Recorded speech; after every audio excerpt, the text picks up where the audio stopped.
பசுந்தேன் ஞானம் பரிந்தொழுக சிவகந்தம் பரந்து நாறு கண்டவரு இதய கமல முகைகளெல்லாம் கண் திறப்ப காசினி மேல் வந்த அருட்கதிரோன் வெண்டமலர் பொழில் புடை சூழ் வெண்ணைமேவும் மெய் கண்ட தேவன் மிகு சைவநாதன் மெய்கண்ட தேவன் மிகு சைவநாதன் புண்டரிக மலர் தாழச் சிரத்தே வாழும் பொற்பாதம் எப்போதும் போற்றல் செய்வான். பெருமதிப்புக்குரிய பெரியோர்களே, தாய்மார்களே, சென்ற கிழமை 34வது பாடல் நிறைவாக நாம் பார்த்தோம். என்னுடைய கணக்கில் நாளொன்றுக்கு 3 அல்லது 4 பாடல்களாவது பார்க்க வேண்டும். அப்படியானால் தான் கொஞ்சம் வேகமாக 87வது ஆண்டுக்குள்ளாகவாவது திருக்களித்துப்படியாரை நிறைவு செய்ய முடியும் என்று கருதுகிறேன். ஆனால் சில நேரங்களிலே பேச்சு நீண்டு கொண்டே போய்விடுகிறது, என்னையும் அறியாமல். அன்றி வரும் ஐம்புலனும் நீயும் அசையாதே நின்றபடியே நிற்க முன்னிற்கும் சென்று கருதுவதன் முன்னம் கருத்தழிய பாயும் ஒரு மகள் தன் கேழ்வன் உனக்கு என்பது பாடல். இதிலேயும் இறைவனுடைய திருவருள் வழியிலே நிற்பவர்களுக்கு இறைவன் வெளிப்பட்டு தோன்றுவான் என்பதை உணர்த்துகிறார் ஆசிரியர். இது மீண்டும் மீண்டும் வலியுறுத்த வேண்டியதனுடைய நோக்கம் என்னவென்றால், உலகத்தில் நடைபெறுகிற அநேகம் காரியங்கள் பெரும்பாலும் தீய காரியங்கள், ஓரளவுக்கு நல்ல காரியங்கள். இவற்றுக்கு தன்முனைப்பே காரணமாக இருக்கிறது. இந்த முனைப்பை வைத்துக் கொண்டு இறைவனை காண முடியுமா என்றால் முடியாது.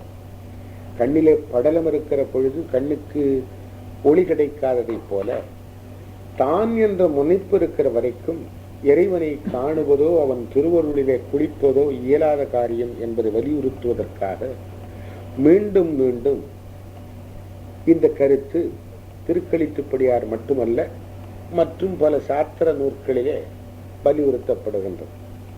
இதிலே உரையாசிரியர் நன்றாக ஒன்றை குறிப்பிடுகிறார். அன்றி வரும் என்பது மாறுபட்டு வருகின்ற என்ற பொருளை தருகிறது. மாறுபட்டு வருகின்ற உடனே உங்களுக்கு திருவாசகத்தில் ஒரு பகுதி, மாறுபட்டு அஞ்சு என்னை வஞ்சிப்ப என்ற அடி நினைவு கூற வேண்டும். அன்றி வரும் ஐம்புலனும் நீயும் அசையாதே நின்றபடியே நிற்க. இந்த மாறி மாறி வருகின்ற ஐம்புலன்களாலே அசைக்கப்படாமல் நீ நிற்பாயானால், திருநாவுக்கரசர் பெருமான் நன்றாக சொல்லுவார், புல்லுவர் ஐவர் கள்வர், அந்த 5 பேரும் துள்ளுவர் சூறை கொள்வர் என்று பேசுவாரே, அப்படி சூறை கொள்ளுவதற்கு இடம் கொடாமல் அசையாதே நின்றபடியே நிற்க. நின்றபடியே நிற்க என்பது நம்ம மனசுல திடீர்னு போய்கிட்டே இருக்கிற போது அந்த இடத்துல நின்றுறது அப்படிங்கிறது தான் உணர்த்தும். ஆனா நல்ல பக்குவம் வாய்க்கப்பட்டவர்களுடைய மனதிலே இது எதையெல்லாம் எழுப்பும் என்பதை குருஞான சம்பந்தருடைய வாழ்க்கை வரலாற்றை நினைந்து நாம் புரிந்து கொள்ள முடியும். இந்த வாழ்க்கை வரலாறு உங்களுக்கு தெரிந்ததுதான் நினைவுபடுத்த விரும்புகிறேன். குருஞான சம்பந்தர் அவருடைய ஆசிரியராகிய கமலஞான பிரகாசரோடு திருவாரூர் கோயிலில் இருந்து வீட்டுக்கு வருகிறார். கமலஞான பிரகாசர் வீட்டுக்கு வருகிறார். வீட்டுக்கு வருகிற போது கையிலே விளக்கேந்தி முன் செல்பவன் கூட வராத காரணத்தால் குருஞான சம்பந்தர் கையிலே விளக்கை பிடித்து கொண்டு, கை விளக்கு அந்த காலத்தில் தீவட்டி தான், வேற ஒன்றும் விளக்கு இல்லை, அதை பிடித்து கொண்டு அவரோடு ஆசிரியர் பெருமானோடு வருகிறார். வாசல் வரை வந்தவுடனே கமலஞான பிரகாசர் நிற்க என்று சொல்லிவிட்டு உள்ளே போயிடுகிறார். இது எப்படின்னு கேட்டீங்கன்னா, நிற்கிறது அங்கே முக்கியம் இல்லை. அதாவது இதுவரைக்கும் வந்ததுக்கு நன்றி என்று சொல்வதை போல, சரி அப்ப நிற்கலாம் அப்படின்னு சொல்லிட்டு வீட்டுக்குள்ள போயிட்டார். நிற்க அவர் வீட்டுக்குள்ள போனார். உணவருந்தி தூய்ந்தார். இரவெல்லாம் மழை பெய்தது. பெய்த மழை நிற்க என்று ஆசிரியரின் கட்டளையை சிறமேற்கொண்டு நின்று அந்த இடத்திலேயே தியானத்தில் அழுந்தி சமாதி நிலை கைகூட அளவுக்கு நின்ற மாணவரை மழை ஒன்றும் செய்யவில்லை. அப்படியே நின்று கொண்டிருந்தார். அவரை சுற்றிலும் மழை பெய்திருந்தது. ஆசிரியருடைய மனைவியார் மறுநாள் காலையில் எழுந்து பார்க்கிற பொழுது இவர் அப்படியே நிற்கிறார். ஏன் நிற்கிறார் என்று அந்த அம்மையாருக்கு விளங்கவில்லை. வீட்டுக்குள்ளே போய் சொல்லுகிறார். இந்த அதிசயத்தை பார்த்து வியந்த வண்ணம் தன்னுடைய மாணவரை வந்து பார்த்து ஆசிரியர் சொல்லுகிறார், உனக்கு பக்குவம் வந்து விட்டது, இனிமேல் நீ எனக்கு மாணவனாக இருக்க வேண்டியதில்லை, தனியாக சென்று உன்னுடைய மாணவர்களை அழைத்து பக்குவம் வந்த உயிர்களுக்கு கருத்துக்களை விளக்கி கொண்டது என்று தன்னுடைய மாணவரிடத்திலே அவர் கட்டளையிடுகிறார். நின்றபடியே நிற்க என்ற ஒரு சொல்லு நமக்கு நிர்மாணிக்கு நிற்கிறது அப்படின்னு தான் தோணும். ஆனா குருஞான சம்பந்தருடைய வாழ்க்கையிலே நிற்க என்ற ஒரு சொல் அவருக்கு ஆசிரியர் விதித்த கட்டளையாக நின்றபடியே நிற்பது என்பது சமாதி கூடுவது, நிட்டையிலே ஆழ்வது என்று அவருக்கு பொருள் தந்தது. அதைத்தான் இங்கே இந்த ஆசிரியர் குறிப்பிட்டு காட்டுகிறார். நின்றபடியே நிற்க என்னாகும்? முன்னிற்கும் சென்று கருதுவதன் முன்னம் கருத்தழிய பாயும் ஒரு மகள் தன் கேள்வன் உனக்கு. கருதுவதன் முன்னம் கருத்து அழிய பாயும். இந்த சொற்றொடர் திருவுந்தியாரிலே பயன்படுத்தப்பட்ட சொற்றொடர். கருதுவதன் முன்னம் கருத்தழிய பாயும் ஒரு மகள் கேள்வன் என்று உந்தி பெற. அதாவது சில பொருளை பற்றி கருதுகிற பொழுதே நம்ம பேச்சு வழக்கில் கூட சொல்லுவோம், நினைத்தாலே நாவில் நீர் சுரக்கிறது, அவ்வளவு சுவையான சாப்பாடு. கருதுவதன் முன்னம் கருத்து அழிய பாயும் என்பது கருத்தின் அளவில் அளவுபடாது பாய்கின்ற இறைவன் என்ற ஒரு பொருளையும் தரும். அவனை உண்மையாக கருதுகின்ற பொழுது கருதுகிறோம் என்ற உணர்வு கூட இல்லாத அளவுக்கு, அதான சொல்லுவாங்க திரிப்புடி என்று சொல்வார்களே, அறிபவன், அறியப்படுபொருள், அறிவு என்ற நிலைகளெல்லாம் கடந்து இறைவன் திருவுள்ளத்திலே வந்து குடிக்கொள்ளுகிறான் என்பதை நினைவுபடுத்தி, கருதுவதன் முன்னம் கருத்தழிய பாயும் ஒரு மகள் கேள்வன், ஒரு மகள் ஒப்பற்றவளாகிய உமையம்மை என்று மனதில் கொள்ள வேண்டும். கேள்வன் இறைவன். அப்ப திருவருள் வழியிலே சென்றுதான் இறைவனை அடைய வேண்டும் என்பதற்கு நினைவூட்டுவதைப் போல ஒரு மகள் தன் கேள்வன். இது ஒண்ணு நினைவு வச்சுக்கிட்டா போதும். திருஞான சம்பந்தருடைய வாழ்க்கை வரலாற்றை நினைவு கூறுதால் அம்மையின் வழியாகத்தான் அப்பனின் அருள் சுரக்கும் என்பதை நினைவிலே கொள்ள முடியும். ஆகவே ஒரு மகள் தன் கேள்வன் என்றார். இந்த இடத்துல சிவஞான போதத்தினுடைய ஒரு சூத்திரம் நமக்கு நினைவுக்கு வரும். அவனே தானே ஆகிய அந்நெறி ஏகனாகி இறைப்பணி நிற்க மலமாயை தன்னோடு வல்வினையின்றே என்பது அந்த சூத்திரம். பல சமயங்கள் தத்துவங்கள் அவனே ஆகிய அந்நெறி என்று பேசும். இப்ப சங்கரருடைய வேதாந்த கொள்கை இருக்கிறதே அவனே ஆகிய அந்நெறி, அதாவது தனியாக உயிர் என்ற ஒரு பொருள் இல்லை, ஆகவே அவனோடே நிற்பது என்று பேசும். சில தானே ஆகிய அந்நெறி, அது அந்த கடைசியில மெட்டீரியலிசம், லோகாயுதவாதம், நான் தான், என்னை விட்டா வேற பொருள் இல்லை என்று கருதும். இந்த ரெண்டும் அல்லாத இந்த இரண்டையும் விட உயர்ந்த அவனே தானே ஆகிய அந்நெறி என்று மெய்கண்ட தேவநாயனார் நமக்கு உணர்த்துகிறார். அதை நினைவிலே கொள்ள வேண்டும்.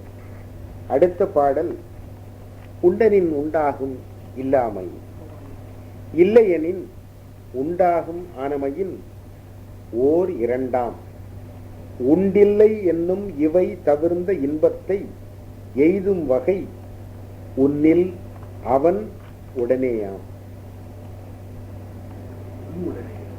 உன்னுடனே ஆம், உன்னில் அவன் உன்னுடனே ஆம் என்பது பாடல்.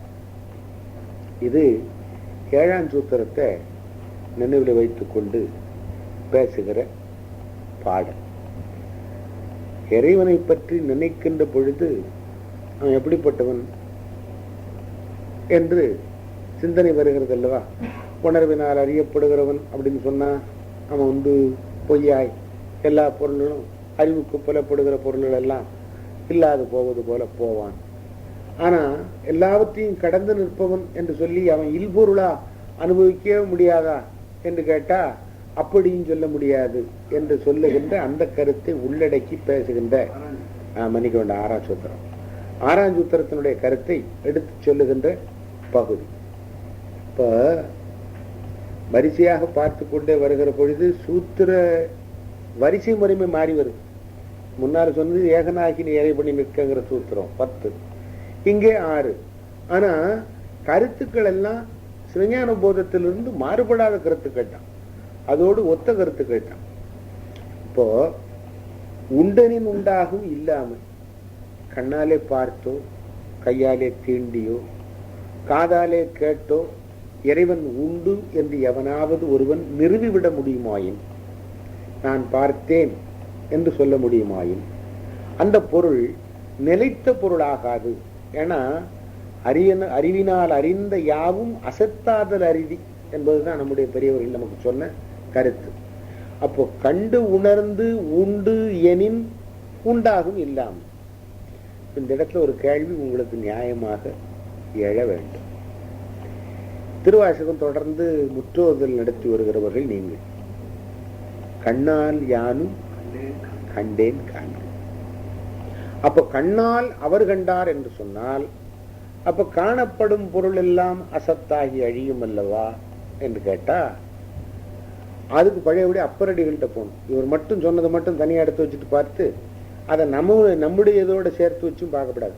2 நிலையில பார்க்கணும். அதை கண்ணால் யானும் கண்டேன் காண்க என்பது உறுதிப்பொருள் பயப்பதற்காக நம்மை போன்றவர்கள் தயங்கி நிற்கிற பொழுது அந்த தயக்கம் வேண்டாம், உங்களாலும் காண முடியும், என்னை பின்பற்றி வாருங்கள் என்பதற்காக மாணிக்க வாசகர் அருளி செய்து.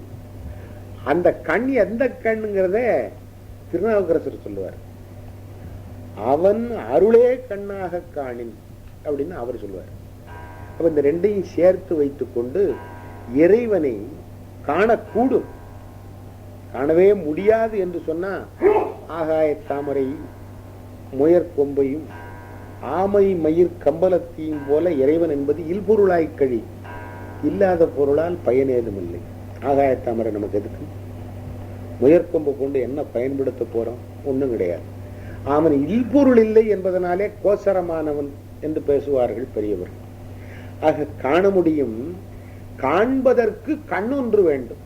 அந்த கண் அவன் அருளே கண்ணாக காணுகின்ற கண். இந்த இடத்துல ஒன்றை நினைவுபடுத்த விரும்புகிறேன். கண்டவர் விண்டிலர் விண்டவர் கண்டிலர்னு நிறைய கூட்டங்கள்ல பேசுவதை கேட்டிருக்கிறோம். அப்ப அவங்க என்ன சொல்றாங்க, இறைவனை யாரெல்லாம் பார்த்தாங்களோ பார்த்தவங்க சொன்னதே கிடையாது, ஒரே அவிந்து போவார்கள் இல்லையா? ஒரே கடந்ததுதான், ஆகையினால அப்படித்தான் இருக்க முடியும். கண்டவர் விண்டிலர் விண்டவர் கண்டிலர். யாரெல்லாம் இறைவனை அவனுடைய அங்க அடையாளங்களை அவனுடைய உருவ பெருமைகளை எடுத்து சொல்லுகிறார்களோ அவர்கள் உண்மையில் கண்டவர்கள் இல்லை அப்படின்னு பொருள் சொல்றாங்க. அப்பர் பெருமான் பாடுறார், வடிவேறு துருசூலம் தோன்றும் தோன்றும் வளர சடைமேல் இளமதியம் தோன்றும் தோன்றும். அப்போ அவளையும் பார்த்துட்டு பாடுறாரு, பார்த்துட்டு தானே பாடுறாரு. அப்ப அதை ஏற்றுக்கொள்ள முடியாது. கண்டவர் விண்டிலர் விண்டவர் கண்டிலர்னா அப்ப இவர் விண்டவர், ஆகவே இவர் கண்டிலர்னு சொல்லவா? அப்படி பொருள் கொள்ள கூடாது. சிவஞான முனிவர் ஒரு இடத்தில் நமக்கு விளக்கம் தருகிறார்.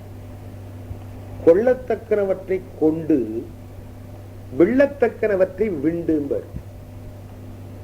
விள்ள என்பது பிரிந்து நிற்றல் என்ற பொருளை தரும் இல்லையா? ஒன்றை விட்டு பிரிந்து நிற்பது விள்ளுதல். அல்வா வச்சிருக்கேன் நல்லா இருக்கா பாருங்க அப்படின்னு சொன்னா ஒரு விள்ளலாவது எடுத்து வாயில் போடுங்கன்னு சொல்லுவோம் தெரியுமா? ஒரு விள்ளல்ங்கிறது என்னது? மொத்தமா இருக்கிற அல்வாவில இருந்து ஒரு துண்டு தனியா எடுத்துறது, பிரித்து விடுவது. கொள்ளத்தக்கனவற்றை கொண்டு விள்ளத்தக்கனவற்றை விண்டு என்று சொல்லுகிற பொழுது மாதவ சிவஞானம் ஒரு உணர்த்துவது, எவற்றை விட வேண்டுமோ அவற்றை விட்டு, எவற்றை பற்ற வேண்டுமோ அவற்றை பற்றி என்றுதான் சொல்லுகிறார். இதை வச்சுக்கிட்டு கண்டவர் விண்டிலர் விண்டவர் கண்டிலரை பாருங்க. இறைவனை கண்டவர்கள் அவனை விட்டு நீங்குவதில்லை. எப்படி வருவாங்க? அந்த திருவடி நீழலின் இன்பத்தை அனுபவித்து பார்த்தவர்கள் அவன் அருளே கண்ணாக கண்டு கண்ணால் யானும் கண்டேன் காண்க என்பவர் அவனை விட்டு நீங்குவதில்லை. விட்டு நீங்க மனம் வராது, வரவே வராது இல்லையா? ஆகவே கண்டவர் விண்டிலர். விண்டவர் அவனை விட்டு நீங்கி நின்றவர்கள் காணவே மாட்டார். விண்டவர் கண்டிலர். அவனை விட்டு நீங்கி நிற்பவர்களுக்கு அவனை உணர்த்த முடியாது. அவ்வளவுதானே. இதுதானே வேற வார்த்தைகள்ல ஞானசம்பந்த பெருமான் சொன்னாரு. எதுக்களாலும் எடுத்த மொழியாலும் மிக்கு சோதிக்க வேண்டாம், சுடர் விட்டுள்ளன் எங்கள் சோதி, மாதுக்கம் நீங்கர் உருவீர் மனம் பற்றி வாழ்வின். அப்போ மனம் பற்றி வாழ்தல்னா விண்டு போகாமல் அவனோடு தொடர்பு கொண்டு நிற்கன்னு தானே சொன்னாரு. சாதுக்கள் மிக்கீர் இறையே வந்து சார்மன்களே. வந்து சார்ந்தவர்களுக்குத்தான் அது தெரியும். சார்ந்தவர்க்கெல்லாம் நலமிலன் என்று அப்பரடிகளும் சொன்னார். ஆக உண்டு என்று உலகியல் பொருள்களைப் போல இறைவன் உண்டு எனின் உண்டாகும் இல்லாமை. அப்படிப்பட்ட பேரிறைவன் பெரும்பொருள் பரம்பொருள் இல்லாமையாய் கழியும். அவ்வாறல்லாமல் இல்லையெனில் உண்டாகும் ஆனமையின் ஓர் இரண்டா. காண முடியும் என்று சொன்னா அது இல்லாத பொருளாய் நிலையற்ற பொருளாய் கழியும். காணவே முடியாத பொருள் என்று சொன்னா அந்த பொருள் பயனற்றதாய் கழியும். இந்த தன்மை மட்டும் அந்த தன்மை மட்டும் என்றெல்லாம் பேசிக் கொண்டிருந்தா இரண்டு விதமான தன்மைகளை நாம் அவனுக்கு சொல்ல முடியாது. ஆகையினாலே இதை எப்படி காண வேண்டும்? இவை தவிர்ந்த இன்பம் உயிர் உணர்வினால் உணரப்படுகின்ற அசத்தான் தன்மையும் ஒருவாற்றானும் அறியப்படாத பாழாம் தன்மையும் நீங்கி என்று உரையாசிரியர் சொல்லுகிறார். ஏற்கனவே நம்ம பல முறை பேசினதுதான், ஆனால் மீண்டும் நினைவுபடுத்துவதற்காக அதை சொல்லுகிறேன். காணவே முடியாதுன்னா பயனற்றது, காண முடியும்னு சொன்னா அசத்து பொருள். இந்த பயனற்றதுன்னு சொல்றோம் பார்த்தீங்களா, காணவே முடியாதுங்கிறது. இந்த கொள்கையை கொண்டிருந்தவர்கள் சில பேர் இந்த பிரம்மத்தை அறிந்து கொள்ள முடியாது, அதுவும் கூட அது நிர்குணமாக இருப்பதனாலே எந்த வகையிலும் புரிந்து கொள்ள முடியாதுன்னு சொன்னாங்கல்ல. இவங்க ஒரு கருத்தை நினைவுபடுத்த விரும்புகிறேன். இந்த கொள்கையை கொண்டவர் தான் சங்கரர். ஆதிசங்கரருடைய கொள்கை பிரம்ம பொருள் என்பது எல்லாவற்றாலும் அறியப்பட முடியாததாய் ரொம்ப அப்பாலே போய் இந்த குறி குணங்கள் எல்லாம் இல்லாததாய் நாமும் சொல்லுவோம். ஆனா சொல்லிட்டு கோசரமானதுன்னு சொல்லுவோம். அந்த கோசரத்தை அவங்க சொல்ல மாட்டாங்க. கோசரம் என்பது அறியப்படுவது. வாக்கு மன அதீத கோசரம் இது நாம, வாக்கு மன அதீதம் இது அவங்க. இந்த ரெண்டும் தான் வேறுபாடு. இதை அவர் சொல்லிவிட்டு புத்தர்களை மீண்டும் மீண்டும் கண்டிப்பார். அதற்கான காரணத்தை உங்களுக்கு சொல்ல விரும்புகிறேன். புத்தர்களிலே ஒரு சாரார் மாத்தியமிகர்கள் என்ற பெயருடையவர். அவர்கள் உலகத்திலே சூன்யம்தான் இருக்கிறது, பாழ் என்பது அவர்களுடைய கொள்கை. சூன்யவாதம் என்று அவருடைய கொள்கை. இந்த மாத்தியமர்களுடைய சூன்யவாத கொள்கையை அடியொற்றியது போல் அமைந்தது சங்கரர் கொள்கை. அவங்க கொள்கையை கொஞ்சம் விவரித்து நீட்டிக்கொண்டே போனால் அது சங்கரருடைய கொள்கையில் வந்து முடியும். இப்ப சூன்யவாதத்தை அவர் ஏற்றுக்கொண்டாரான்னா அதை ஏற்றுக்கொள்ளவும் அவருக்கு மனம் இல்லை. ஆனா அவர் பேசியது சூன்யவாதத்தில் தான் கொண்டு போய் முடியும் இல்லையா? பிரம்மப்பொருள் எத்தகையது, பறந்தது, உயர்ந்தது, ஏதாவது குணம் குறி ஏதாவது உண்டா? இல்ல குணமே கிடையாது. இப்ப குணமே கிடையாதுன்னு சொன்னா அதனால என்ன பயன்? இப்படி நீட்டிக்கொண்டே போனா சூன்யவாதத்துல முடியும். ஆங்கிலத்தில் இது நிகிலிசம் என்று சொல்லுவார். இப்ப இவருக்கு சிக்கல் என்ன வந்தது? தான் பௌத்தர்களை ஆதரிக்கவில்லைன்னு சொல்லணும், ஆனா பௌத்த கொள்கையை சொல்லுவதற்கு காரணமும் சொல்லணும். நிகிலிசம், நில் அப்படின்னு சொல்றோம்ல சாதாரணமா, இல்லை பள்ளிசாக கிடையாது. அந்த நிகிலிசம் என்பது சூனியவாதம் என்று பேசப்படும். இதை மறுக்கணும். இப்போ ஒரு குறிப்பு சொல்றேன். ஞானசம்பந்த பெருமானும் அப்பர் பெருமானும் தோன்றி தமிழகத்திலே தங்களுடைய தொண்டுகளை நிறைவேற்றிய பிறகு தமிழகம் பெரும்பாலும் சமண சமய பிடிப்பில் இருந்தும் பௌத்த சமய பிடிப்பில் இருந்தும், இன்னும் மாணிக்கவாசகரை சேர்த்துக்கொண்டா பௌத்த சமய பிடிப்பில் இருந்தும் நீங்கிட்டு, இங்கே அவங்களுடைய பாட்சா பதிக்கல, பருப்பு வேகலை. காலடியில பிறந்தவர் தானே சங்கரர். ஆனா சங்கரர் பௌத்தர்களை கண்டிக்கிறார்னு சொன்ன உடனே பௌத்தர்களோடு வாதிட்டு வந்தார் என்று பிற்காலத்திலே வந்தவர்கள் சொன்னார்கள். அங்க வாதிடுவதற்கே ஆள் இல்லை. இவர் 8ஆம் நூற்றாண்டு. இவருக்கு முன்னாலே தோன்றியவர்கள் ஞானசம்பந்த பெருமானும் திருநாவுக்கரச பெருமானும். அவர்கள் செய்ய வேண்டியதை செய்து முடித்து விட்டு போய்விட்டார்கள். அவர்கள் எல்லாம் அடிப்பட்ட பாம்பு உயிரை விடுறதுக்கு நேரம் காத்துட்டு இருக்கிற மாதிரி காத்துக்கிட்டு இருந்தார்களே தவிர அப்படித்தான். இவர் ஏன் சொன்னாருன்னு கேட்டா, இவர் தன்னை காத்துக்கொள்ள சொன்னார். அதாவது இவரை பௌத்தன் என்று யாரும் சொல்லிவிடக் கூடாது என்பதற்காக பௌத்தர்களை அடிக்கடி கண்டித்தார். ஒரு வழக்கம் உண்டு தெரியுமா, இன்னைக்கும் அது சாதாரணமா பார்க்கலாம். ஒரு வீட்டுல ஏதாவது ஒரு பொருள் காணாம போயிடுச்சு, 10 பேர் நடமாடுற இடம்னு வைங்களேன், ரொம்ப வேகமா தேடுறவன் யாரா இருக்கும் தெரியுமா? எடுத்து ஒளிச்சு வச்சவனா தான் இருக்கும்.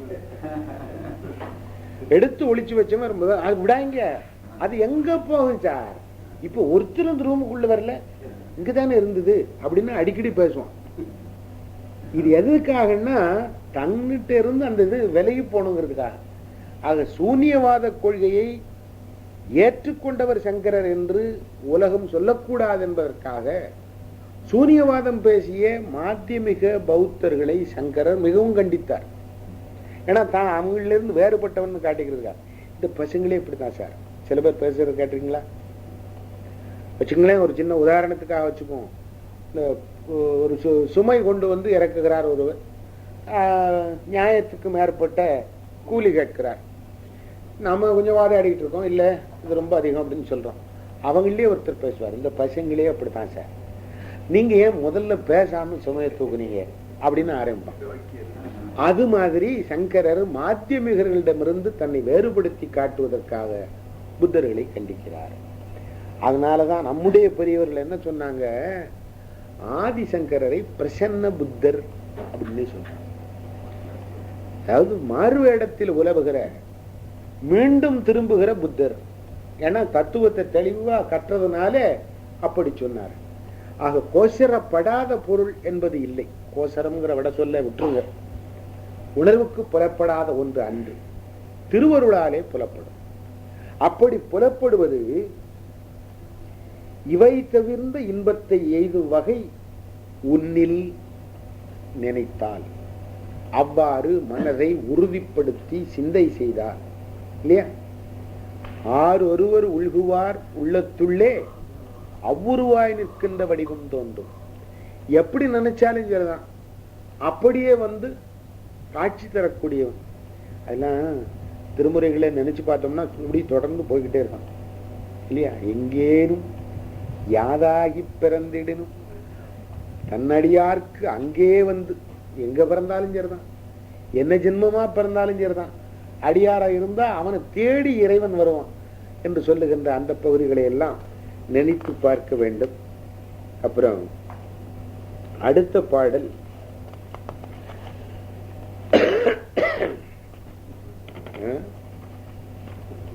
இல்ல, இது முடிச்சல, நீ கொஞ்சம் பிந்தி தான் தொடங்கணும்.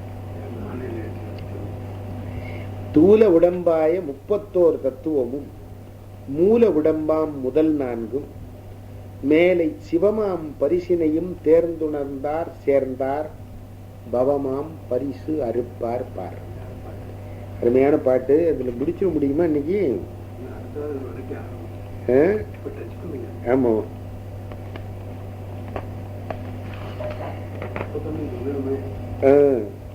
தூல உடம்பிலே பொருந்தி இருக்கிற தத்துவங்கள் 31. அது ஏற்கனவே பல முறை பார்த்த பகுதி, நினைவுபடுத்துவதற்காக சொல்லிக் கொள்வோம். ஆன்ம தத்துவங்கள் 24. இல்ல, அதுக்குள்ள அடுத்தது. தூல உடம்பு பருமையான உடம்பு, இந்த உலகத்திலே எல்லாவற்றையும் அனுபவித்துக் கொண்டிருப்பதாக நாம் என்று நாம் தவறாக கருதி கொண்டிருக்கின்ற இந்த உடம்பு, இது தூல உடம்பு. சூக்கும உடம்பு அது தெரியும் உங்களுக்கு. அப்புறம் வரிசையாக காரண சரீரம் வரிசையாக சொல்லிக்கொண்டே போவார்கள். இப்ப இந்த தூல உடம்பு மட்டும் எடுத்துக்கணும். இந்த தூல உடம்பு தான் உயிருக்கு குடியிருப்பதற்கு ஒரு துச்சில், அதுவும் ஒட்டு குடித்தனம் அப்படின்னு வச்சுக்கோங்க. ஆமா, இதுக்கு உறுதியாக இந்த உடம்பு இருக்கும் என்ற பொருள் இல்லை. என்றைக்கும் இந்த உயிர் இதிலே தங்கி நிற்கும் என்பது இல்லை. ஆனா என்ன சங்கடம், எப்படி இருந்தாலும் ஒரு வீடு வேணும். 4 சுவரும் ஒரு கூரையும் இருந்தாலும் போதும். காற்று வரவில்லை என்றாலும் பரவாயில்லை, வெளிச்சம் வரவில்லை என்றாலும் பரவாயில்லை, எப்படியாவது குடியிருப்பதற்கு ஒரு வீடு வேணுமே. அது மாதிரி இந்த உயிர் உடலின் வழியாக அல்லாமல் இயங்காது. தொல்காப்பியர் நுட்பமாக இதை சொல்வார். மெய்யின் வழியது உயிர் தோன்றும் நிலையே. உயிர் தோன்ற வேண்டும் என்றால், உலகத்திலே தோன்ற வேண்டும் என்றால் மெய்யின் வழியது உயிர் தோன்றும் நிலையே. அப்படி இருந்தா மட்டும்தான் உயிர் தோற்றப்படும் என்பது ஒன்று, உயிருக்கு அறிவின் வாயில்கள் கிடைக்கின்றன என்பது ஒன்று. ரெண்டு கிடைக்கிறதுல. இந்த உயிர் குடியிருப்பதற்கு இடமாகவும் ஆகிறது, அனுபவிப்பதற்கு இடமாகவும் ஆகிறது. இந்த தூல உடம்பு ஆன்ம தத்துவங்களையும் வித்யா தத்துவத்தையும் கொண்டு 24 31 தூல உடம்பாய 31 தத்துவம். இந்த 31க்கே மற்றவங்க வரமாட்டாங்க. 24 1 25 நின்று போறவங்க உண்டு. இந்த தத்துவங்களை நம்முடையவர்கள் அதிகப்படுத்தி வகுத்து கொண்டார்கள் என்று சொன்னா அதுக்கு காரணம் இல்லாம இல்லை. ஏன்னா வெறுமனே அவன் 24ன்னு சொன்னான், நான் 36 அப்படின்னு சொன்னா மார்க்கெட்ல சில நேரங்களில் போட்டிக்கு வியாபாரம் பண்ணவங்க பார்த்துருக்கீங்களா? அப்படி ஆயிடும். அப்படி இல்லை. அதற்கு அடிப்படை காரணங்கள் உள்ளன. இந்த வினைப்பயனை நுகர்வதற்காக இறைவன் இந்த உடலை கொடுக்கிறான். இந்த உடலை கொடுத்து எப்படி வைக்கிறான்? வினைப்பயனை உயிர் நுகர வேண்டும். இந்த உயிர் நுகர்வதற்கு அதற்கு ஒரு வாயில் வேண்டும். அப்புறம் தான் மேற்கொண்டும் வினை செய்து தன்னை மீட்டுக் கொள்வதற்கு இதற்கு ஒரு வாய்ப்பு தர வேண்டும் இல்லையா? அதுக்கும் பயன்படுமே. இது வணங்க தலை வைத்து பார்கழல் வாய்த்த வைத்து இணங்கத்தன் சீரடியார் கூட்டமும் வைத்து நம்ம இங்க அனுப்புறான். அனுப்புன பிறகு நாம எங்க இருக்கிறோங்கிறது வேற. இங்க உட்கார்ந்து இருக்குமா இல்ல சினிமா தியேட்டருக்கு போறோமாங்கிறது வேற கேள்வி. ஆனா இது இருந்தால் மட்டும்தான் இந்த உயிர் அறிவு பெறுவதற்கு வாயில் ஞானேந்திரியங்கள், செயல்படுவதற்கு வாயில் கண்மேந்திரியங்கள் இல்லையா? அப்புறம் நல்லது கெட்டதை சீர்தூக்கி பார்ப்பதற்கு அந்த கரணங்கள். இது எல்லாவற்றையும் தந்து ஃப்ரீயா விட்டுறான்.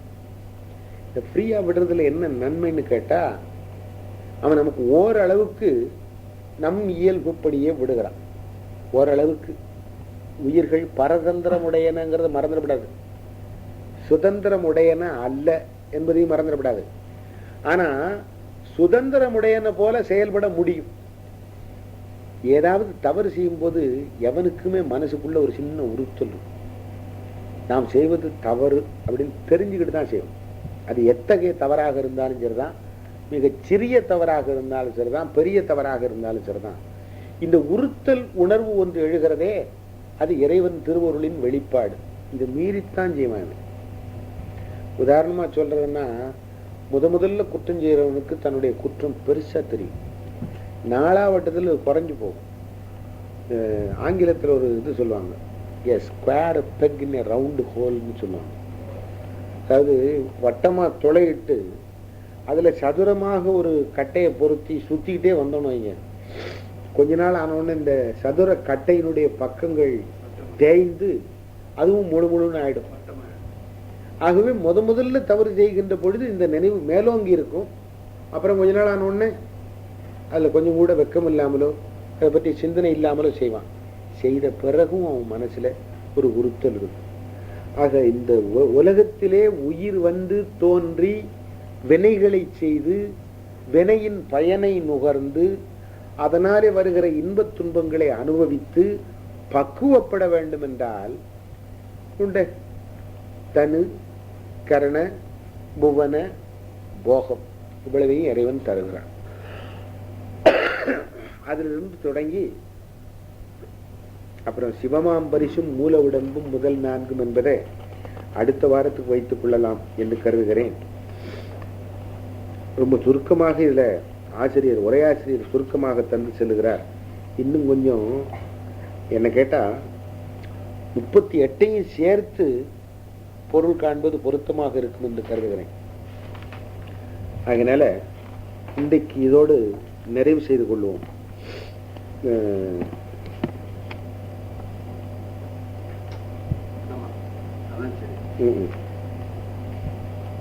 ஏற்கனவே வரும்போதே நான் கொஞ்சம் காலத்தாழ்வு.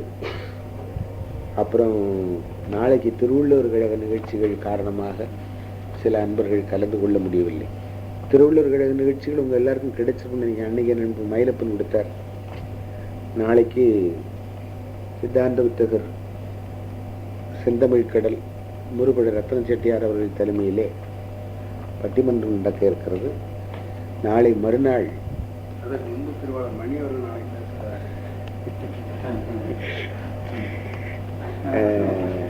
நாளை மறுநாள் அவர்கள் திருக்குறளில் சைவ சித்தாந்தம் என்ற தலைப்பிலே திருவாளர் சுப்பையா பிள்ளை மண்டபத்தில் கழகத்து மாடியில் இருக்க அங்கே அவர்கள் உரையாற்றுகிறார்கள்.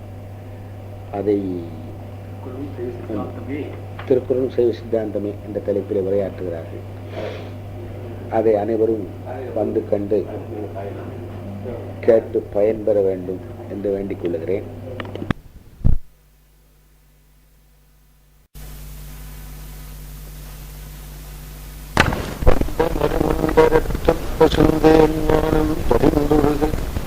சிவகந்தம் பரந்து நார கண்டவர் இதய கமல முகைகளெல்லாம் கண் திறப்ப காசினி மேல் வந்த அருட்கதிரோன் விண்டமலர் பொழில் புடை சூழ் வெண்ணைமேவும் மெய்கண்ட தேவன் மிகு சைவநாதன் மெய்கண்ட தேவன் மிகு சைவநாதன் குண்டரிக மலர் தாழ் சிரத்தே வாழும் பொற்பாதம் எப்போதும் பொற்று செய்வோம். மதிப்புக்குரிய பெரியவர்களே, வாய்மாறு 37வது பாட்டை சென்ற வாரத்துக்கு முந்தைய வாரம் பார்த்து கொண்டிருந்தோம். நான் அதை நிறைவு செய்வதற்கு முன்பாக அன்றைக்கு நிறுத்தும்படி ஆயிற்று. பூத உடம்பாய 31 தத்துவம், மூல உடம்பாம் முதல் 4, மேலே சிவமாம் பரிசனையும் தேர்ந்து உணர்ந்தார் சேர்ந்தார் பவமாம் பரிசருப்பார்ப்பார் என்பது பாடல். 31 தத்துவங்கள் உங்களுக்கு ஏற்கனவே அறிமுகமானவைதான். ஆன்ம தத்துவங்களும் வித்யா தத்துவங்களையும் சேர்த்து 24, 7, 31 தத்துவங்கள். இந்த மூல விடம்பாம் முதல் 4 என்று சொல்லுகிறாரே, அது நாதம் ஒன்று தவிர, சிவத்தத்துவங்கள் 5 நாதம் ஒன்றை தவிர மற்றைய 4 தத்துவங்களையும் இதிலே பேசுகிறார். அவை மாயா தத்துவங்களை தூண்டி செலுத்துகின்ற ஆற்றல் பெற்றவை ஆகையினாலே அந்த மூல உடம்பாம் முதல் 4 அதற்கு மேலே சிவமாம் பரிசினையும் தேர்ந்து உணர்ந்தார். இறைவனை பற்றி பேசுகின்ற பொழுது அவன் தத்துவ அதீதன், தத்துவங்களை கடந்து நிற்பவன் என்கின்ற உண்மையை சைவ சித்தாந்த பெருநூல்கள் நமக்கு உணர்த்துகின்றன. தத்துவங்களை மட்டும் பேசிக்கொண்டே இருப்பதனாலே பயனொன்றும் இல்லை. ஆனால் தத்துவங்களை உணர்ந்து கொள்ளாமலும் வழி இல்லை. அதை உணர்ந்து கொண்டாத்தான் இவை நான் ஆக மாட்டேன் என்று ஒரு பகுதி வரும் இல்லையா? நம்முடைய உடம்புக்கும் உயிருக்கும் உள்ள தொடர்பு, உயிருக்கும் இறைவனுக்கும் உள்ள தொடர்பு புரிந்து கொள்ள வேண்டும் என்றால் இந்த தத்துவங்களை புரிந்து கொண்டாக வேண்டும். இந்த 36 தத்துவங்களையும் மீள மீள எத்தனை முறை சொன்னாலும் கூட அதனாலே பயன் விளையப் போவதில்லை. ஆனால் இறைவன் இவற்றையெல்லாம் கடந்து நின்று நம்மை இயக்குகிறான் என்பதை உணர்ந்து கொள்ள வேண்டும். இவற்றை உணர்ந்து தேர்ந்து உணர்ந்தவர்கள், தேர்ந்தவர்கள் மட்டுமில்லை, தேர்ந்து உணர்ந்தவர்கள். தேர்ந்து உணர்ந்தார் சேர்ந்தார் பவமாம் பரிசு அறுப்பார்ப்பார். பிறவிகள் வருகின்ற வினையினை, வழியினை வாழ்நாள் வழி அடைக்கும் கல் என்று திருக்குறளிலே வள்ளுவர் பெருமான் சொல்லுவாரே, அதை இங்கே குறிப்பிட்டு கூறுகிறார். மீண்டும் நினைவுபடுத்த வேண்டும் என்று நான் கருதவில்லை. தேவை என்றால் மீண்டும் சொல்லலாம். அது ரசகாரியத்தின் அடிப்படையில் வைத்து இவற்றை பார்க்க வேண்டும். தத்துவ தரிசனம், தத்துவ ரூபம், தத்துவ தரிசனம், தத்துவ சுத்தி, ஆன்ம ரூபம், ஆன்ம தரிசனம், ஆன்ம சுத்தி, சிவரூபம், சிவ தரிசனம், சிவபோகம், சிவயோகம் என்று வருகின்ற இந்த 10 வகையிலும் வைத்து பார்க்க வேண்டும். இதோடு தொடர்புடைய பாடல் தான் அடுத்த பாடல். எத்தனையோ தத்துவங்கள் எவர் கோட்பாடு உடைய அத்தனையும் சென்றங்கு அணையா அளவாதே சித்தமெனும் தூதுவனை போக்கி போல் தூக்கற்ற சோதிதனில் பாதிதனை கும்பிடலாம் பார். பாட்டு தூளச்சு இதுல வர்ற கருத்துக்களை மட்டும் ஒரு முறை நினைவுபடுத்தி பார்த்துருவோம். இந்த ரெண்டையும் சேர்த்து பார்க்கறதுக்கு ஒரு எளிதான வழி.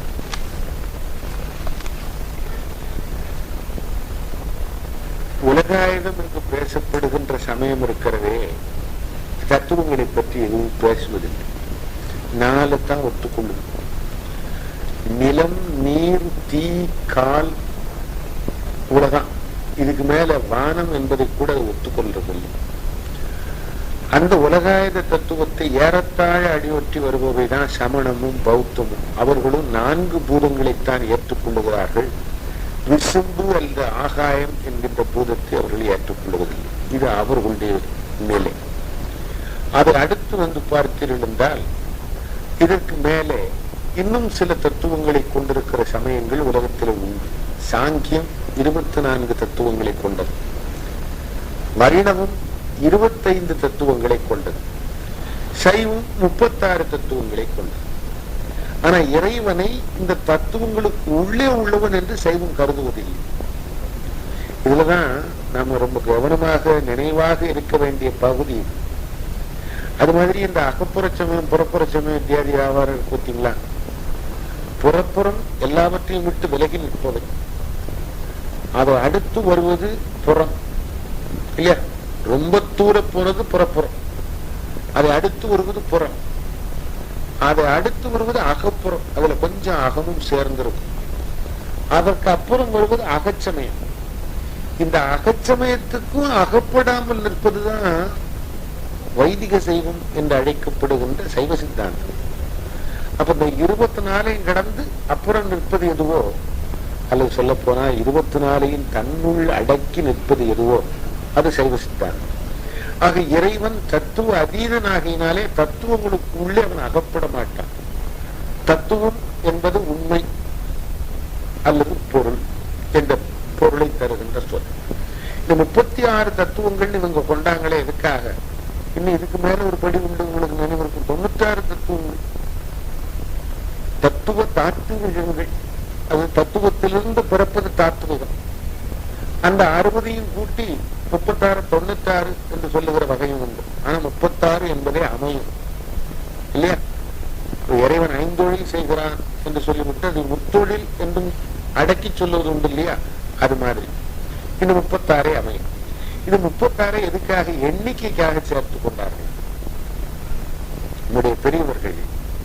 25 தத்துவங்களை கொண்ட வைணவம் அதை விட நம்முடைய சமயம் உயர்ந்ததாக இருக்க வேண்டும், கூட ஒரு 9 சேர்த்துக்கோ அப்படின்னு சொல்லி 11 சேர்த்துக்கோ, இன்னொரு 20 சேர்த்துக்கோன்னு சொல்லியோ சொல்லல. காரணத்தோடு இவற்றை அமைத்தார். உயிர்களை பல வகைப்படுத்தி பேசுகிற பொழுது இந்த உயிர்களிலே உயிர்கள் எல்லாமே படைக்கப்பட்டது. மன்னிக்க வேண்டும், உயிர்கள் எல்லாமே இறைவனுக்கு கட்டுப்பட்டவை. அவைகளுக்கு உடலை இறைவன் படைத்து தருகிறான். நம்முடைய கருத்துப்படி பிரம்மனும் ஒரு உயிர். அப்ப அவனுக்கு ஒரு உலகம் வேணும் இல்லையா? அவன் வைகுகிற உலகம். அது போலவே இந்த திருமால் என்று சொல்ல மாட்டோம். திருமால இறைவன்ல பாதியாகவே கொள்ளுகின்ற மரபு நமக்கு உண்டு. ஆனா காக்கின்ற கடவுள் என்று பேசப்படுகின்ற ஒருவன் இருக்கான்ல, அவனுக்கு அவன் அதிப்பான தேவதை தானே. இறைவனுடைய அருள் பெற்று அந்த தொழிலை நடத்துகிறான். அவன் வைகுகிற உலகம் என்று வேண்டும். அந்த உலகமும் நம்மனூர் கொண்டவர்கள் உரைகின்ற உலகமும் ஒன்றாக இருக்க முடியாது. ஆக அதை கூடாமே சுத்த மாயா புவனங்கள் என்று பேசுவார்கள். புவனங்கள் தான் மாயையின் காரியமாக தோன்றியவைத்தான். அதிலே வாழ்கிறவர்கள் நம்மை விட பக்குவப்பட்ட உயிர்கள் அங்கே வாழ்கின்றன. அவற்றுக்கு அவற்றுக்கு இடம் வேண்டும், அவற்றை பற்றிய சிந்தனை வேண்டும் அப்படின்னு சொன்னா இந்த அசுத்தமாயா காரியத்தில் ஒன்றாக அவர்கள் இடம்பெற முடியாது. அப்ப இதை விட இன்னும் உயர்ந்த நிலையிலே, உயர்ந்த தன்மையிலே உள்ள உலகங்கள் பல உண்டு. அவற்றை செலுத்துவதற்காக அவற்றை வாழ்த்து நமக்கு கொடுத்திருக்கிற தனுகரண புவன போகங்களையும் வேறாக இவரே சொல்லுவார். குறிப்பிட்ட ஆசிரியரே சொல்லுவார், பாலினைகள் பாடியதும் பாம்பொழியை பாடியதும் ஒரு பாடல்ல இவையெல்லாம் இந்த மாதிரி அற்புதங்களை எல்லாம் நிகழ்த்துகிறார்கள் என்று சொன்னா என்ன காரணம் என்று கேட்டுவிட்டு, திருநாவுக்கரசர் பெருமானும் திருஞான சம்பந்த பெருமானும் கரணங்கள் உடையவர்களாக மனிதர்களாக இந்த உலகிலே நிலவினாலும் கூட அவர்களுக்கு வாய்த்த கரணங்கள் நந்தங்கரணம் போல் அல்லாமை தான் என்று சொல்லுவார். இப்ப நமக்கு வாய்த்திருக்கிற கரணம் போல அவர்களுக்கு கரணங்கள் இருந்தன இல்லையா? புறக்கரணங்கள், அந்த கரணங்கள். இப்ப நாமும் உடலெடுத்துத்தான் தெரியணும். ஞானசம்பந்த பெருமானும் உடல் தாண்டி இங்கே திருவிழா வந்தார் என்றால் அந்த கரணங்கள் சிவகரணங்களாக திகழ்கின்ற தன்மையை பெற்றவர். இந்த உலகத்திலேயே உயர்ந்த தன்மையை பெற்றவர்களை பற்றி இவ்வாறு பேசுவார். அப்போ இதைவிட உயர்ந்த குணங்களிலே இருக்கின்றவற்றை இருக்கின்ற தேவர்களை பற்றி பானுலகத்தவர் அதித்தான தேவதைகளாக இருந்து இறைவனுடைய தொழிலுக்கு ஏவதற்கு அடங்கி தொழில் புரிகிறவர்களுக்கு வேறு குணங்களும் வேறு தனி கரணம் போன்றவர்களும் தர வேண்டும் என்பதற்காக அதை சுத்தமாயிலே அடையும். இப்ப நமக்கு வித்தை இருக்கிறது. இந்த வித்தை துன்பத்தையும் தரக்கூடியது. துன்பமே கலவாத வித்தை சுத்த வித்தை என்று பெயர் வரும். அதனாலதான் அந்த சுத்த வித்தை என்பதை ஒரு அடைமொழியோடு, மற்றவர்களெல்லாம் அடைமொழி இல்லாமலே சொல்லிட்டு வருவாங்க. காலம் ஏதி கலை வித்தை அறாகும். இந்த கீழே உள்ளது இல்லையா? வித்யா தத்துவங்கள்ல உள்ளது. சுத்த தத்துவங்கள்ல உள்ளதுல, சிவதத்துவங்கள்ல உள்ளதுல சுத்த வித்தை கொண்டு வருவது. இது எதற்காக வைத்தார்களா? ஆன்மாக்களின் பக்குவத்திற்கு அர்த்தம், உயிர்களின் பக்குவத்திற்கு அர்த்தம். அவை உரைகின்ற உலகங்களும் துய்க்கின்ற இன்பங்களும் அவற்றுக்கு அமைந்த திருவேணிகளையும் பற்றி பேசுவதற்காக இவ்வாறு மாற்றியமைப்பார். ஆனா ஒரு உருவம், ஒரு நாமம், ஒன்றுமில்லானாகிய இறைவனை இவற்றில் எதிலும் நம்முடைய பெரியவர்கள் அடக்கி காட்டுவதில்லை. எனவே தத்துவங்களை கடந்து வந்தனர். இந்த 24 ஆன்ம தத்துவங்கள் 24. இந்த ஆன்ம தத்துவங்கள் 24 விட நுட்பமானது வித்யா தத்துவங்கள். அது இந்த 31 நடத்துவதற்குரியவை, செலுத்துவதற்குரியவை அனந்த தேவரால் கலக்குண்ட பாகம் என்று பேசுவார். அவருக்கும் ஒரு அதிதேவனை வைத்து அவராலே கலக்கப்பட்ட பகுதி என்று பேசுவார். இதுதான் சிவதத்துவங்கள் இந்த பெயரோடு சொல்லுகின்ற மரபு உரைந்து. உயிர் தன்னையும் உணர்ந்து கொள்ள வேண்டும். தன்னை உணர்வதோடு அமையாமல் தன்னை இயக்குகின்ற சக்தியை உணர தலைப்பட வேண்டும். அப்படி தலைப்படுகின்ற பொழுதுதான் அருளோடு கூட இவன் தான் பொருந்தி நின்று தன்னுடைய பாதை செப்பமாவதற்காக முயற்சி எடுப்பான். இவற்றையெல்லாம் அறிந்து கொண்ட பிறகு சிவமாகிய நிலமுதல் நாகநீராகிய தத்துவங்கள் அது வரைக்கும் அறிந்து கொண்டால் அப்புறம் இறைவனுடைய திருவருளை தலைப்படுகின்ற காலம் எளிதில் கைகூடும் என்பதை முதல் பாட்டில உணர்த்தினார். 2வது பாட்டில இந்த தத்துவங்களை பற்றி பல இடங்களிலே சிந்தை செய்தாலும் கேட்டு உணர்ந்தாலும் தத்துவங்களை பற்றி தத்துவ விசாரணைகள் நடக்கின்றன. இவையெல்லாம் இருந்தாலும் கூட இப்படி ஆடி ஓடி அது நன்றாக இருக்குமா இது நன்றாக இருக்குமா என்று பார்ப்பதிலே பயன் விளைவதில்லை. எத்தனையோ தத்துவங்கள் எவ்வொரு கோட்பாடு உடைய அத்தனையும் சென்று அங்கு அளவாது. என்ன செய்யணும்? சித்தமனும் தூதுவனும் ஒற்றி போல் தூக்கற்ற சோதிவனை பாதிவனை கும்பிடலாம் பார். தூக்கற்ற ஒப்பற்ற சோதி, ஒப்பற்ற சோதி. அந்த சோதிதனில் பாதினது எண்ணையும் 2 பகுதியாக பேசுகிறோம். அவ்வளவுதான். இதை விட்டு அதை பிரிப்பதும் இல்லை. ஒரு பாதியா துண்டித்து எடுத்து விடுவதில்லை. இப்போ ஏதாவது ஒன்று பேசுகிற பொழுது ஒரு உதாரணத்துக்கு சொல்லுவதாக எடுத்துக்கொள்ளுது. ஒரு பாத்திரத்துல பால் இருக்கிறது. குழந்தை வந்து கேட்கிறாள் தாயிடத்திலே, இந்த பாத்திரத்தில் இருக்கிற பால் முழுதும் நமக்கா கேட்கிறான். தாயார் பதில் சொல்றா, இல்ல பாதி அப்ப வீட்டுக்கு பாதி நமக்கு. இது பாலை எப்படி துண்டு போடுறது? இந்த சோதிடனின் பாதிங்கிறது எதுக்காக சொல்றாரு? தாதான்மிய சம்பந்தத்துடன் திருவருளோடு கூடி இருக்கின்ற இறைவன், அவ்வளவுதான். அதனால அங்க சரியா பாதி என்னமோ இருக்குன்னு நம்ம நினைக்க வேண்டாம். பாதிங்கிற அளவாக பிரித்து வைத்து இது வேற துண்டு அது வேற துண்டு. இந்த வரலாறு உங்களுக்கு தெரியும் நினைக்கிறேன். ஒரு முனிவர் சிவனை தவிர வேறு யாரையும் வழிபடுவதில்லை என்று ஒரு சபதம் வைத்திருந்தார். இறைவனை இறைவி உட்கார்ந்திருக்கிற பொழுது அந்த முனிவர் வந்து சேர்ந்தார். இவர் ஏற்கனவே இந்த முடிவில் இருக்கார் இல்லையா? அப்ப இறைவியை விட்டுவிட்டு இறைவனை மட்டும் வலம் வர வேண்டும் என்பதற்காக வண்டு வடிவம் எடுத்துக்கொண்டு இறைவனை மட்டும் சுற்றி வந்தார். இப்படி வணங்கப்பட வேண்டியது அன்று சிவமும் சக்தியும் என்பதை உணர்த்துவதற்காக மாதருபாகனாகிய உருவத்தோடு இறைவனும் இறைவியும் காட்சி கொண்டார். இப்ப முடியவில்லை உண்டு என்பதற்காக சொல்லுகின்ற அந்த வரலாற்றை நினைவிட வைத்தால் இறைவனை மட்டும் வழிபடுவதோ இறைவியை மட்டும் வழிபடுவதோ என்பது ஒன்று. இறைவனும் இறைவியும் நீங்காமல் நிற்கின்ற சம்பந்தத்தை உடையவர்கள். சாதாரண சம்பந்தம் என்ற அந்த சம்பந்தம் பேசப்படும். சம்பந்தம் அல்லது தொடர்பு இருக்குல்ல, இது ஒரு பொருளுக்கு இன்னொரு பொருளுக்கு உள்ள சம்பந்தம் என்று பேசுகின்ற பொழுது நாம சம்பந்தம் பேசுறது வேற, திருமணத்தில் பேசும் அது வேற. இந்த தொடர்பை பற்றி பேசும்போது மாதவ சிவஞான முனிவர் 14 தொடர்புகளை குறிப்பிடுவார். இதில் முக்கியமானது மிக உயர்ந்த என்று போற்றப்படுவது தாதான்மிய சம்பந்தம் என்ற இந்த பகுதி தான். இறைவனும் இறைவியும் தாதான்மிய சம்பந்தம் உடையவர்கள் சொன்னா அந்த சொல் என்னமோ நமக்கு புதுசா இருக்கு இல்லையா? தாதாத்மியம் சொல்றது புதுசா இருக்கு. அந்த சொல்ல உடைச்சு பொருள் பார்த்தாச்சுன்னு விளங்கி போகும். தது என்று சொன்னால் அது என்ற பொருளை தரும். தத், இந்த தத்துங்கிறத வடமொழியாளர்கள் சொல்லுகிற பொழுது உச்சரிக்கிற பொழுது தத்துன்னு சொல்லுவாங்க. ஓம் தத்து சத் அப்படின்னு சொல்லுவாங்க. அந்த தது என்பது ஒன்று, ஆத்மா என்பது இன்னொரு பொருள். ஆத்மாங்கிறது இதனுடைய உயிர், அது அல்லது அதனுடைய உயிர் இது, இப்படி மாற்றியும் சொல்லலாம். எதை விட்டு நீங்கினால் அது தன்னுடைய இயல்பை இழந்து போகுமோ, விட்டு நீங்காத இயல்பை தாதாத்மியம் என்று சொல்வது. இறைவனுக்கும் உயிர்களுக்கும் உள்ள தொடர்புக்கு அத்வைத சம்பந்தம்னு பேர். அவனுடைய முழுநிறைவு அதற்குள்ளே நாம் அடங்கி நிற்பது அத்வைதம்.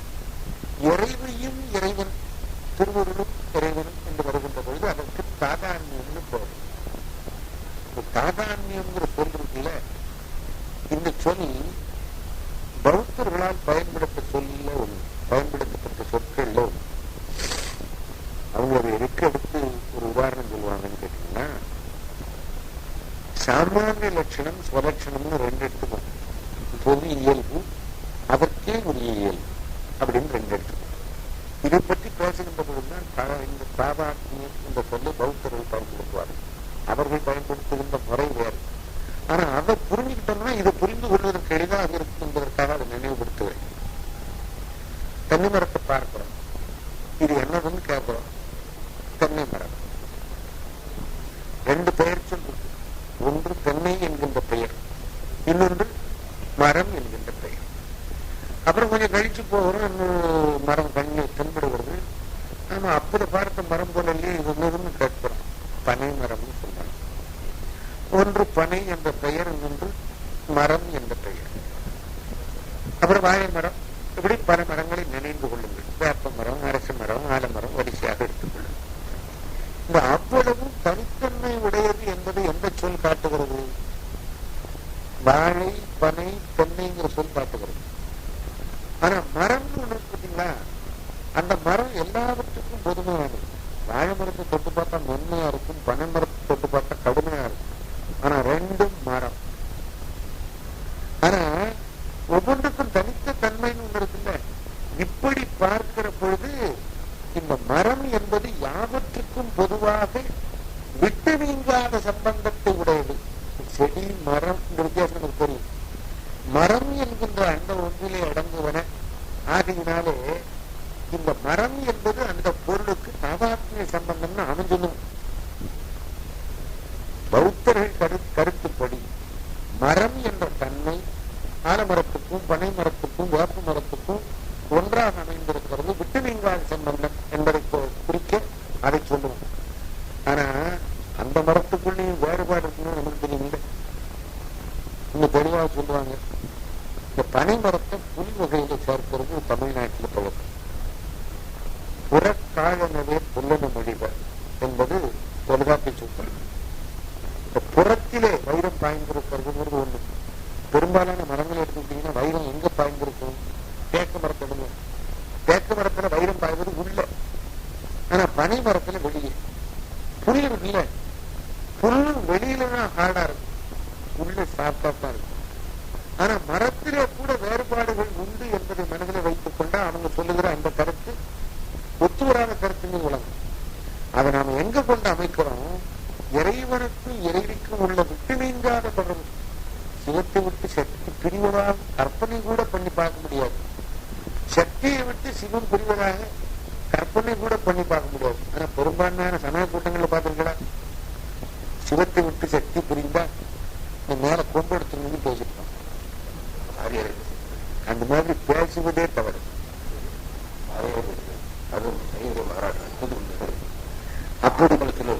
அப்படி பேசுவதே சரியில்லை என்பதற்காகத்தான் மேல் கொண்டு எடுத்துன்னு மட்டும் கொண்டு.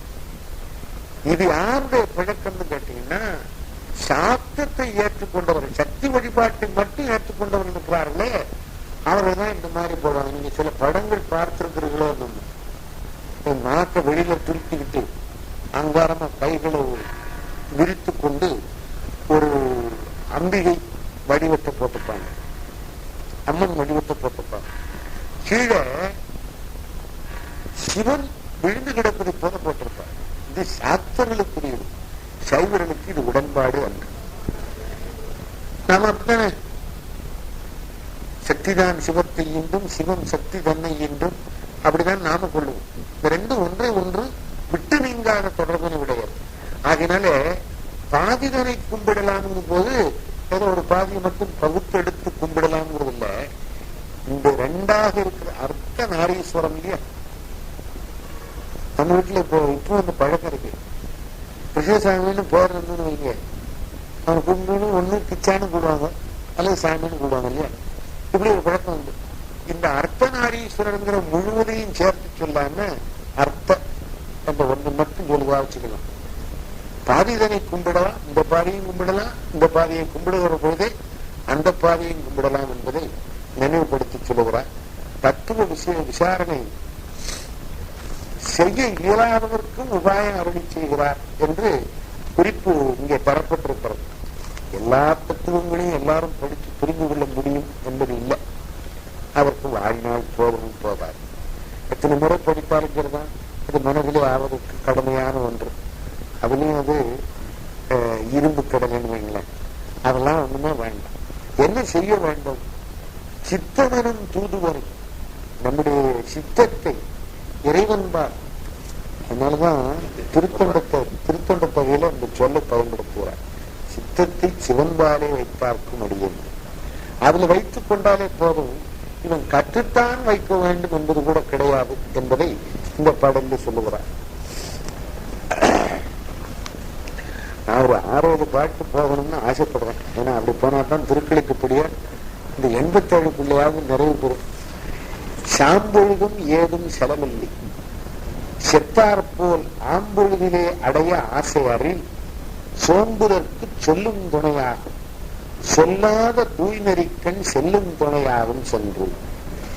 திருவருளை துணையாக கொண்ட பிறகு உயிர் சார்பு பொருட்சார்புகளை பற்றி ஒழித்தல் வேண்டும் என்று இந்த பாடல் நமக்கு உணர்த்துகிறது என்று ஆசிரியர் குறிப்பிடுகிறார். எப்பொழுதும் சரி, உயிர் உள்ள பொழுதே செத்தவர்களை போல இருப்பது என்பது பற்றினை அறுத்து இருப்பதற்குத்தான் பொருளாக இருக்கு இல்லையா? எத்தால் வாழலாம், வைணவத்தில் ஒரு மரபு உண்டு, கேள்விப்பட்டிருக்கீங்கன்னு நினைக்கிறேன். எத்தால் வாழலாம், செத்தால் வாழலாம் அப்படின்னு பேசுவாங்க. இதே மாதிரி இன்னொன்று, செத்ததன் வயிற்றில் சிறியது பிறந்தால் எத்தை தின்று எங்கே கிடக்கும், அது வைணவர்களுடைய மரபுல வருகின்ற சொற்றொடர்கள் எல்லாம். ஆக உலகத்துல மேலும் மேலும் நமக்கு துன்பங்கள் வருவது எதனாலேன்னு ஒண்ணு நினைச்சு பார்த்தாச்சுன்னா, இது வெறும் ஆப்ஸ்ட்ராக்ட் மட்டும் இல்லை, வாழ்க்கையில கூட கடைபிடிக்க வேண்டிய பாடங்கள். முடியல, உள்ளது சொல்றேன், முடியல. கோபப்படக்கூடாதுன்னு நினைக்கத்தான் செய்யறோம். ஆனா அந்த நினைவு எப்போ வருது தெரியுமா? கோபப்பட்ட பிறகுதான் வருது. ஏதாவது மன வேறுபாடு வந்த உடனே முதல்ல வருவது சினம் தான். சினம் தவிர்க்க வேண்டுங்கிற நினைவு சினம் வந்து அதனுடைய விளைவுகள் எல்லாம் கழிந்த பிறகு வரும். அப்புறம் என்ன செய்ய முடியும்? அப்புறம் ஒண்ணுமே செய்ய முடியாது. அது திருவருளை சார்பாக பற்றிய உடனே ரெண்டு விட்டுணும். ஒண்ணு உயிருக்குரியதை விட்டுணும், இன்னொன்று மற்ற பொருள்களுக்குரியதை விட்டணும். இந்த உயிருக்குரியதுன்னு சொல்லும்போது உடலோடு சேர்ந்து இருப்பதனால யான் என்றும் எனவென்றும் ஆகும். இந்த உலகத்து பொருள்கள் இருக்குல்ல, இந்த உலகத்து பொருள்கள் பற்றிய சார்பினை விட்டு, இதுதானே முன்னால சொன்னாரு, சார்புணர்ந்து சார்பு பிட ஒழுகி என்பமையால் அப்படின்னு சொல்லி வள்ளுவருடைய வார்த்தையே மனதில் எடுத்து வைத்துக் கொண்டு ஆசிரியர் நமக்கு அறிவுறுத்தினார். இறந்தவர்களைப் போல வாழுகின்ற தன்மை கைவந்து விட்டால், அப்படிதான் வாழுகிற பொழுதே இறந்தவர்களைப் போல இருக்கின்ற தன்மை கைவந்து விட்டால் பல நன்மைகளை தரும். நேற்று நடந்த ஒரு நிகழ்ச்சியை நினைவு கூறுகிறோம். நான் இல்லாத இடத்துல ஒருவருக்கு ஏதோ ஒரு மனக்கசப்பு வைத்துக் கொண்டு என் மீது கோபம் ஒரு திட்டினார். இது ஒரு நண்பர் வந்து சொன்னார். அவர் வந்து நினைக்கிட்டு சொல்றாரு, உங்களை பத்தி இன்னாரு இன்னும் பேசுறாங்கன்னு சொல்றாரு. நான் என்ன செய்யணும்? அவரை போய் பார்க்கணும், இந்த மாதிரி பேசுனீங்களான்னு கேட்கணும். அதனால விளைய போகிற பயன் என்ன? ஒன்று நான் பேசவே இல்லைன்னு இல்லைன்னு சொன்னா அவர் வேணும்னு சொல்றாரு சார், அவர் தான் உங்களை பத்தி இன்னென்ன பேசினாருன்னு இன்னும் கொஞ்சம் எடுக்க போறாரு. என்கிட்ட வந்து சொல்லுவாரு, நாங்க என்ன ஏன் காது கேட்டு அவர் சொல்லட்டும், நான் பதில் சொல்றேன். இதனால நான் வந்து இத்தகைய உயர்ந்த நிலைக்கு வந்து விட்டேன்னு பொருள் இல்லை, சிக்கல் வேண்டாங்கிறதுக்காக தவிர்த்து விட்டேன், அவ்வளவுதான். என் காதுல விழாத மட்டுக்கு நான் போய் கேட்க வேண்டிய அவசியம் இல்லை. உங்கள்கிட்ட கேட்டிருக்காரு, நீங்க பதில் சொல்லிட்டீங்க, இதோடவே இருக்கு அப்படின்னு. இன்னும் உங்களுக்கு கொஞ்சம் கூட மனசுல ஒன்றவே இல்லாம போச்சா? ரெண்டுல ஒண்ணு கேட்க வேண்டாங்க, கேட்கலாம். கேட்பதனாலே விளைகின்ற பயன் என்ன? மேலும் மேலும் தகராறு, மேலும் மேலும் மனக்குழப்பம், மேலும் மேலும் மன வேறுபாடு, இதானே விளையும். விளைகின்ற பொழுது அதை பார்த்து அப்படின்னு சொல்லுகிறோம். இந்த எனக்கு இவ்வளவுதான் வந்திருக்கு. நேரடியா பேசியிருந்தா நானும் திருப்பி பேசியிருப்பேன். அதான மனித இயல்பு. நானும் அப்படி ஒன்றும் பிறந்தவனும் இல்லையே. வாழுகிற பொழுதே செத்தவர்களை போல வாழ்வது என்பது ரொம்ப சங்கடம். இதுக்குதான் அநேகம் பேருக்கு மகன் மருமகள் அதை ஊட்டுகிறார்கள். அந்த பக்குவத்தை அவங்க கொஞ்சம் கொஞ்சமா அவங்க ஊட்டி தானா போய் வச்சதெல்லாம் சாப்பிடலாங்க. இன்னைக்கு ரவை உப்புமா இருக்கட்டுமே, அதனால ரவை உடம்புக்கு ரொம்ப நல்லது. இன்னைக்கு புளிச்ச தோசை ரொம்ப நல்லது, நேற்று ரவை உப்புமா சாப்பிட்டு எனக்கு ஒத்துக்கல, இன்னைக்கு நல்லா இருக்கு. இப்படியே ஒரு பக்குவத்தை உயிர் பெற்று விடுதல் வேண்டும். பொருட்சார்பும் உயிர் சார்பும் அற்று இறைவனுடைய திருவடிச்சார்பு, அது ரொம்ப அவனுடைய இன்பத்தை உணர்ந்தால் மட்டும்தான் காண முடியும். என்ன வந்தாலும் சரிதான். வருகின்ற பொழுது இது எனக்கு மயிலப்பு நாள் நேர்ந்தது. நான் எவ்வளவு நாள் முயற்சி பண்ணிட்டு இருந்தேன் சார், அவர் என்னோட பெரிய சிபாரிசு பிடிச்சு இந்த காரியத்தை நிறைவேற்றிட்டாரு, இவரால எனக்கு வந்ததுன்னு நான் சொன்ன உடனே எனக்கு அவர் மேல கோபம், கோபத்தின் விளைவாக வெறுப்பு, வெறுப்புல இருந்து அவருக்கு ஏதாவது என்னால செய்ய முடியுமா என்கிற முயற்சி, இப்படி வரிசையா வருதில்லை. அப்புறம் வினை தொடர்பு தானா தொடரத்தானே செய்யும். அதைத்தானே நாம வந்து ஆகாமியம்னு சொல்றோம். இந்த ஆகாமியம் விளையாமல் இருக்க வேண்டும் என்று சொன்னாலே இப்படி ஒரு பிரேக்க போட்டுருங்க. பிரேக்க போட்டு ஒரு முதல்ல போடுறதுதான் கஷ்டம். 10 நிமிஷம் கழிச்சு போச்சுன்னா சிந்தி திரும்பிடும். 10 நிமிஷம் கழிச்ச உடனே இந்த தற்கொலை பண்ண போறான் பார்த்தீங்களா, அந்த எண்ணம் வந்து உந்துதல் வருகின்ற பொழுது தடுத்தாச்சுன்னு சொன்னா அப்புறம் நின்று போகும். அந்த நேரத்துல தடுக்காம போன கேஸ் தான் போய் சேர்ந்தோம். அதுபோல சினம் வருகின்ற பொழுதும், மற்றவர்கள் மேல் வெறுப்பு வருகின்ற பொழுதும், மற்றவர்கள் மீது வெகுளியோ பொறாமையோ வருகிற பொழுதும் அந்த வினாடி தடுத்து விட்டா இருக்கிற பொழுதே செத்தவர்களை போன்ற வாழ்க்கையை சாக்காடு வந்தெடுத்த காலத்து சிவரூபமாக வந்து தத்துவங்களால் உள்ள மனக்கலக்கம் எதுவும் ஏற்படாது என்பதை இந்த பாடலிலே குறிப்பிடுகின்றார். 40வது பாடலோடு இன்று நிறைவு செய்யும். நேற்று சைவசபையில அங்கே ஒரு வகுப்புகள் தொடர்ந்து நடக்கின்றன. அதுல ஒரு மாணவராக சேர்ந்திருக்கிறோம். மனிதன் உய்வடைவதற்கு என்ன செய்ய வேண்டும் அப்படின்னு கேட்டார். நான் சொன்னேன், இப்பதான் தொடங்கியிருப்பான். இந்த உய்வடைவதை பற்றித்தான் சைவ சித்தாந்தம் பேசும். எல்லா சமயங்களும் அதை பற்றித்தான் பேசும். இதுவும் அதை பற்றி தான் பேச போகிறது.